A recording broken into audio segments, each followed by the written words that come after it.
I'm here to talk to you all about small AI, the next big thing, and what we mean by those terms and why at ARM we really see this coming towards us very fast, and to all of you as well. And with that, I'll just kind of get into what we see as a fork in the road, right? Two distinct paths for how AI is used, created, trained, deployed, are emerging in the landscape. Large hosted models, centralized, kind of pricey, proprietary systems provided to us in frontier model form or foundational model form, controlled by very few tech giants, big AI. And then we also have this nice blossoming emergence of small open models, local, efficient, open source alternatives that directly run on your devices, and as developers that will run directly on your daily drive or on your laptop. Now, I'm not trying to pit these two forks in the road like against each other, although it's going to sound like it today a little bit. But ARM, honestly, like, who's familiar with ARM? Show of hands. All right, good number of you. If you're not, we're a CPU architecture. We design the CPUs that are in almost every single mobile device, every single iPad and mobile handset, and many laptops and even workstations, embedded devices, Raspberry Pis. And over the last 6 or so years, we're increasing our presence in the data center with servers. So, ARM is literally everywhere. We're going to continue to fuel the compute behind these large hosted proprietary models on the frontier and foundational models. But what we're seeing is some changes, right? And we also see some real benefits and opportunities coming before us very quickly, where innovation accelerates where it's accessible. And big, expensive stuff in the cloud is a little less accessible. And there's just limitations beyond cost, right? So the cost is an obvious one, right? High token cost, especially at enterprise scale, becomes prohibitive. For startups trying to develop quickly and cost effectively, it's prohibitive. But beyond cost, there's latency. You got to be connected all the time. There's a closed ecosystem, so you get kind of vendor lock-in, or worse, a diversity of vendors that you need to consume, all of which to have a complete agentic system. Limited transparency. You're basically giving away a lot of data in your prompts. You don't know how much of it is getting lifted in your code bases. There's a lot of variables out of your control and in someone else's control. And those limitations also affect, quality in what you're actually able to deploy. Big general models can do big, general, amazing things, but sometimes you need specialized compute, specialized software, specialized models, and specialized AI to really accomplish your specific tasks, and we'll get into what I mean by that. So at the end of the day, we see a lot of barriers to adoption with the big AI. And so we see a rise of small AI, not surprising, fueled by the open source innovation boom, PyTorch, Executorch, frameworks, TensorFlow. These frameworks have exploded in growth and accessibility. We're getting higher and higher quality models that are smaller and smaller. Local execution, you don't have to be tethered to the internet. You can just continue your commute and continue developing, iterating, or using AI locally on device, get faster response times, democratize experimentation. Anyone can contribute to these models. They're generally available, widely available everywhere. And you get this community-driven evolution. So rapid iteration cycles, powered by global collaboration by large projects. Again, PyTorch is one great example of that.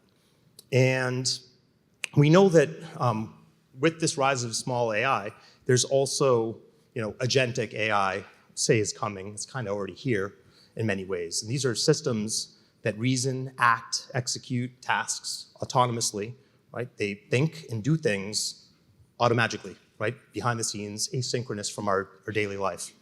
And that's true on the development side. That's true on the consumption and usage side of the products we're developing.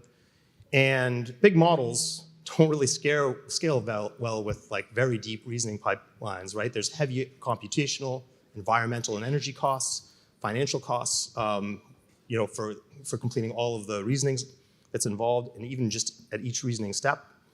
Small AI can enable a scalable economic agentic workflow, an alternative that we think is economically viable at scale. And we'll get into some of the costs and benefits there, right? Because the cost of reasoning, when you have very large reasoning pipelines, multi-step processes, things get exponential, right? And they're already pretty expensive to begin with, right? $25 plus cloud model costs per reasoning chain, right? On a large mainstream model. Local model, you can bring the cost down to almost zero. And you can get 100x latency improvement locally as well.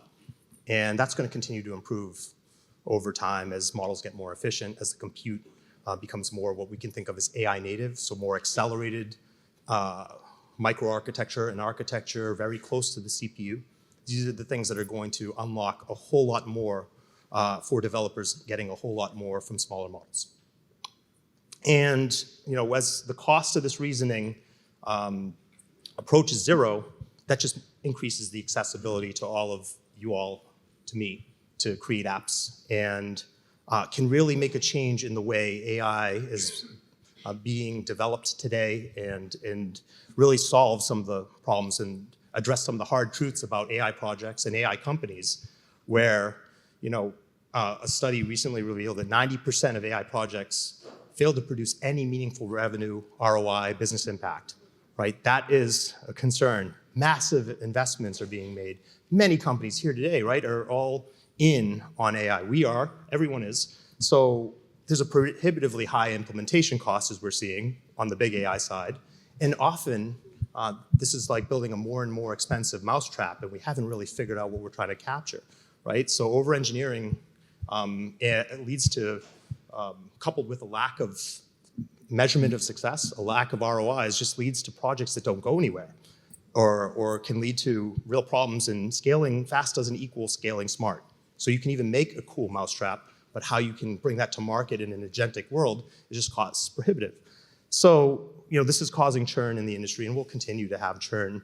But I believe with small AI, we're going to get to touch something much closer to Andrew's philosophy of having AI for prototyping, not prematurely scaling, right? Smaller AI that's local, that you can run on your daily driver, will allow you to fail fast, identify what's not working, pivot, do all the great things that lean, mean organizations can do, refine and adapt instead of sinking too much cost in to the point of failure, and succeed and build solutions that actually deliver value as they're deployed in very practical, real-world experiences that hit our everyday devices.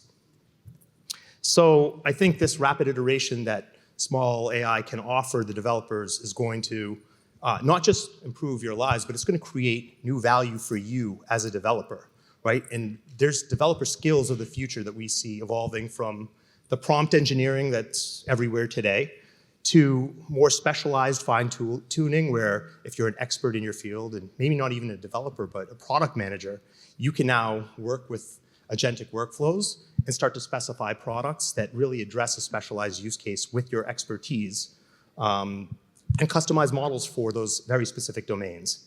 And then deploying those specialized models where the users are at, right? On the devices, in the IoT, in your pocket on the mobile phone. That is going to be extremely differentiating as you kind of learn how to deploy specialized domain-specific AI. So, these skills, they already exist for several people already, but they're emerging. And I think this focus on, you can think of as verticals, right? Bring your vertical expertise to the agentic development process is going to basically create a moat for you as a developer that will protect you and your value and create new value for the work we do and the products we create.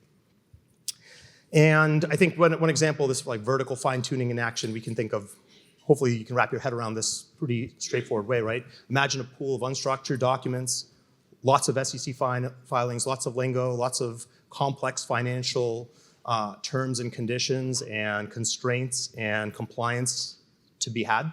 And an expert in this field can tune a domain-specific small AI model and have a model optimized to understand these regulations. It doesn't need a vast amount of compute or the 800 billion parameters of a frontier model, right? It can run on your laptop, be specialized. It could run in the AI embedded in a web browser. It can run anywhere that someone's going to be consuming this application, and allows for structured, actionable response to this very fine problem where you can get alerts on compliance, risk assessment, financial summaries. So you can really deliver exactly what a user would need based on complex SOC filings by just fine-tuning and domain-specific tuning of the AI model. And that expertise, as I said, is really going to be a competitive advantage for developers across verticals. And I think it's not just vertical as I say this. I think it's just, if you're an expert in DevOps and MLOps, right? I think taking your expertise in DevOps and MLOps and applying it to a new world with small devices, specialized devices, is just going to increase the space and scope for your domain expertise in that kind of operational aspect of software development. So while we say vertical domain expertise is going to be extremely valuable, I think any expertise that you can apply to the complexity of taking the small AI and deploying it is going to go a long way. The other interesting thing is the hardware is already here today, and the models are already here today, right? So ARM-based laptops and edge devices already can run pretty powerful models locally. And these devices might be your battery efficient, ARM-based laptop, a Chromebook, a MacBook, your Windows on ARM, Snapdragon-based PC. All of these things can run very complicated, larger models, I'd say in the 20 billion parameter and below range. And I'll show you a little bit of what that looks like. And when you're local, you're disconnected, you're not exposed to the latency of the cloud. All of your data is private. You're not uploading anything. You're operating on a private data set. So what you're doing can't be stolen from you, copied, et cetera. And you get a fast, approaching zero inference time, right? Sub-second responses, no network latency, no multi-hop, all on your device. So cloud dependency is no longer completely mandatory. So I'm just going to pause and just walk through like 3 or 4 of these examples of what we mean by small AI running on today's hardware. A range of them just give you a little bit of the idea of what I'm talking about in a little more concrete way.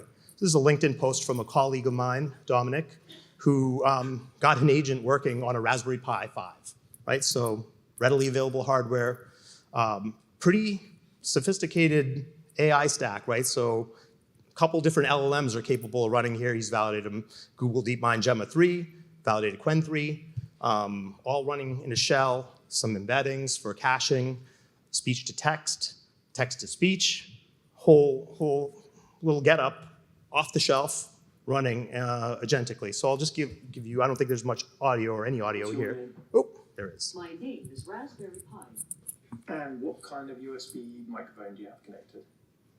Let me check with the system. It doesn't know. Oh, it's wrong. First command fails. Tries to look at system files. Second command works. It thinks, tries, USB microphone is an Anchor Power Con fails, figures out what it is. Was connected? The connected USB microphone is an Anchor Power Con Fast 330. Okay, thanks. The next time you ask it, it knows. It doesn't have to go rethink and relearn. So, pretty sophisticated agentic process running on readily available hardware off the shelf, thinking, doing things on its own, learning from it. Another example, so this one's, are anyone here musicians or music producers? There we go, one hand. Music producers, beat makers, et cetera, right? Using creative tools is kind of part of our passion as musicians, whether those are instruments or whether it's electronic music and technology. And AI is going to impact the way we create music. It already is. So ARM's done some work with one of our partners, Stability AI, on their stable audio small model. And I'm going to kind of step through this a little bit quickly in the interest of time. But basically, here's a little demonstration where you just start to describe a vibe, beats per minute, what you're looking for. It starts to generate the vibe and then spits out something. We'll see what it's going to spit out. There you go. You get a little something to get you going, a little beat based on what you described. And if you don't like it, you can kind of go back and regenerate it.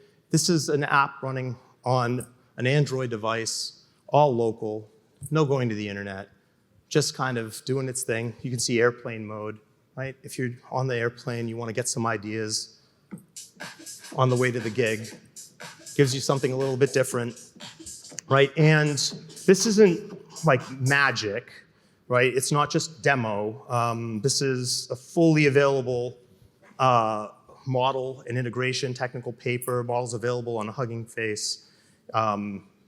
There's a lot of developer enablement me and my team do. My friend Michael Gamble put out a nice article on Hugging Face on how to just consume that stable audio directly, generating music and pulling it right into Ableton Live. So like the resources are there, the models are there, everything is there to get started using AI.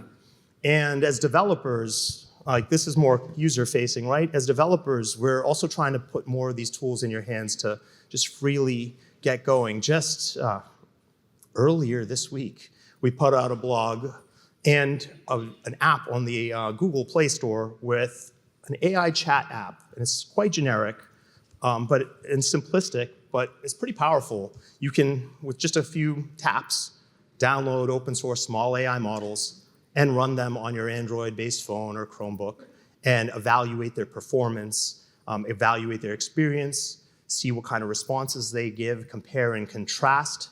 And these are significant models. Gemma 3, 4 billion parameters, 5.4 mini, right? These are models you hear about, but maybe not everybody gets to use them.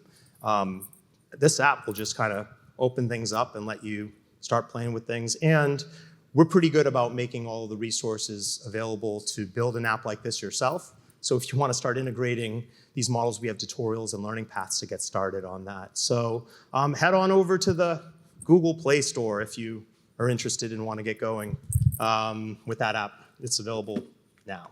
So those are just a few different examples of what we mean by small AI running on everyday devices. So the hardware is ready, but we're just getting started, right? This is today's hardware. Tomorrow's CPU has changes to the ARM's architecture that will bring accelerated compute closer and closer to the CPU or alongside the CPU in GPU form if you're mobile. So we have what's called SME, scalable matrix extensions coming. These scalable matrix extensions are already available in the leading laptops, and they'll be coming in Android devices all over the place. And this is just going to make this type of agentic small AI run even faster. So for example, that stable audio runs 30x faster with SME enabled, 30x. So there's going to be significant performance improvement on top of what's already a pretty good experience.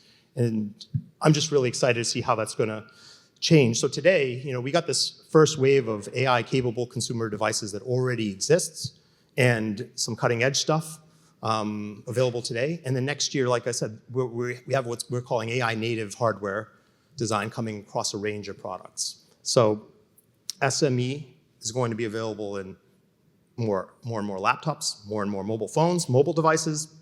We have NPUs for the embedded space that can be used alongside microcontrollers. So our partner Aleph Semiconductor has dev boards already available with our U85 NPU. So this whole new wave of hardware is going to hit the market that's going to make the adoption of this small AI much more practical, real, performant, and available for all of you. And then as we go on further, the year after and beyond, I think the small AI is going to be the norm. It's going to be one of the primary parts of your app stack, if not the default part. And this is going to really enable the paradigm of AI everywhere, where you have your application and a cascade of AI and related models running very large in the cloud, locally on laptop, even more locally on mobile device, on phone, and also even on tiny IoT, tiny ML devices. And there can be continuity in the experience you provide as the models become more performant, as the tools and developer workflows emerge to take advantage of this hardware.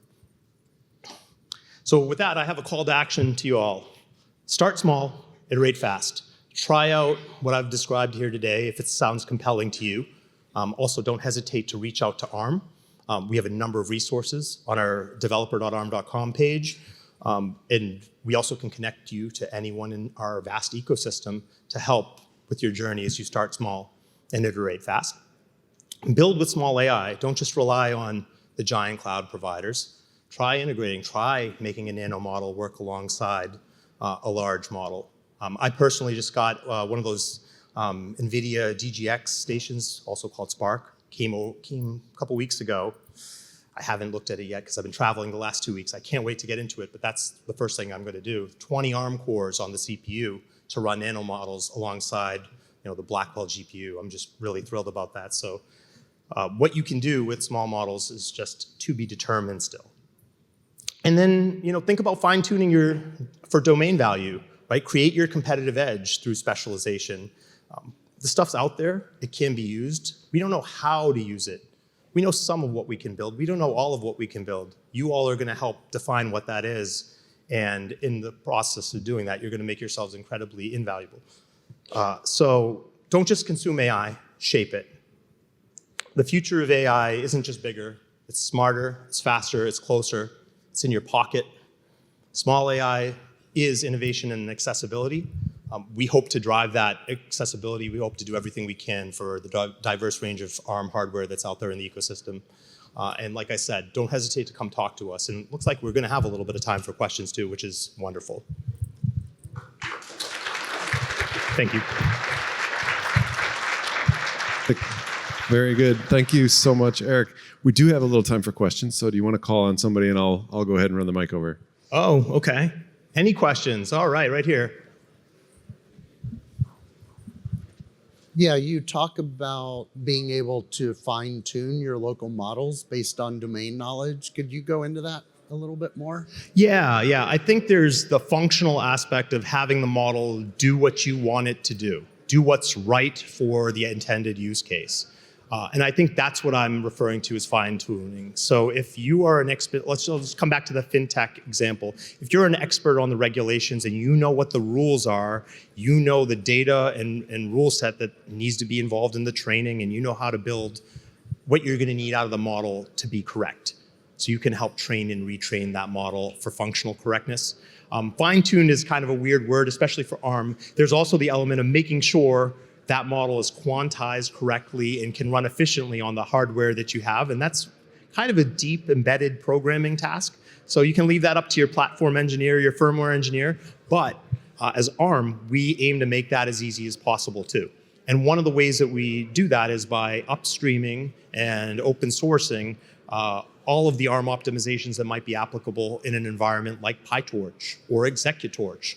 And so just a couple weeks ago, when Executorch 1.0 was released, it was ARM ready on day one. And it supported a whole lot of ARM architecture, including SME, including what's on the phone for that stability audio case, including our NPU for running conformers and other audio processing and signal processing and embedded. So we're going to do what we can to make the deployment and that quantization fine-tuning as easy as possible. So you don't need to be a firmware expert. I hope that helps. Okay. Any other questions? So you showed an example with a Raspberry Pi. I'm curious, how small can you go and still do something useful? Like, what's the minimum hardware you can get an exciting AI thing on? Yeah, so how small of a processor could we put how big of AI on? Kind of like that question? Yeah, so I'll tell you what I've seen ARM do in demos forms. We've had microcontrollers that have had really, really cool pared down tiny models to tell stories. So you give it a prompt and it tells you kind of a children's story, a Goldilocks type of story, trained on a limited set of classic stories, but it can kind of give you something new from that fairly limited set. That was the coolest application, you can think of putting this into toys, also board games, things like that. So to make traditional small handheld components, interactable, or agents themselves. So that's kind of the smallest and coolest use I've seen it go down low. But there's a lot in between that really tiny ML use case and up. So I've also seen some really great HMI, human machine interface, on microcontrollers at Embedded World a couple years ago, on Renesas microcontrollers that would kind of detect who you were facially, so facial recognition and some object detection, so you could just basically engage with whatever was behind that HMI, whether it's your home refrigerator or a CNC machine in a factory. You could basically get some HMI that was like HMI authentication right there. And that was a couple years ago. So you could do even more today with smaller models there. Those are the two that come off the top of my head. Anyone else? Yes, sir. Thank you. I love your talk. I'm a big fan of moving towards small LLMs and on-edge computing. But I feel that the CPU compute is still the limiting factor in how well the model would respond, and depending on your use case. Apple Silicon has moved towards integrated GPUs. So do you think ARM will be moving towards that set so that we can keep shrinking the performance and getting it smaller and smaller?